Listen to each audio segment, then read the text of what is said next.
तैयार हो जाइए क्योंकि दुनिया का नक्शा बदलने वाला है और इसका मरकज कोई और नहीं, आपका अपना शहर इस्लामाबाद है। पूरी दुनिया इस वक्त बारूद के ढेर पर बैठी हुई है। अमेरिका और ईरान के दरमियान जंग के साए गहरे हो चुके हैं। आबनाए हुर्मुज़ बंद है और आलमी मौशियत सिसक रही है, लेकिन इस भयानक अंधेरे में रोशनी की किरण सिर्फ पाकिस्तान है। वो काम जो अक़वाम मुत्तहिदा ना कर सकी वो पाकिस्तान कर रहा है। 12 अप्रैल को इस्लामाबाद में ईरान और अमेरिका के दरमियान मुज़ाकरात हुए जो बगैर किसी नतीजे के खत्म हो गए। नायब सदर JD वेंस और ईरानी वफद एक दूसरे के आमने सामने पहली दफा मेज पर बैठे। चाहे एटमी मामले पर डेडलॉक बरकरार रहा, लेकिन इस्लामाबाद प्रोसेस ने दुनिया को हिला कर रख दिया। अब मंजर यहाँ पर आते हैं डोनाल्ड ट्रंप। डोनाल्ड ट्रंप ने न्यूयॉर्क पोस्ट को इंटरव्यू देते हुए दुनिया को हैरान कर दिया।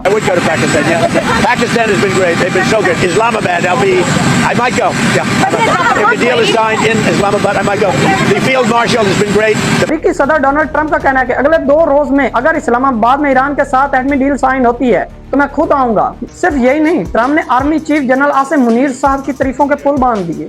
उन्होंने कहा कि वो इस पूरे मिशन में फैंटास्टिक जॉब कर रहे हैं।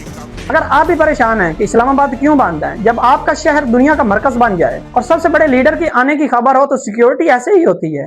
इस्लामाबाद इस वक्त कोई आम शहर नहीं बल्कि आलमी अमन का कैपिटल बन चुका है।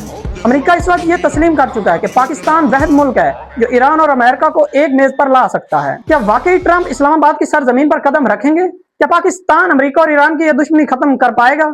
और क्या पाकिस्तान दुनिया का नया डिप्लोमेटिक सुपर पावर बनने जा रहा है? अपनी राय कमेंट्स में जरूर दीजिए और वीडियो को ज्यादा से ज्यादा शेयर कीजिए।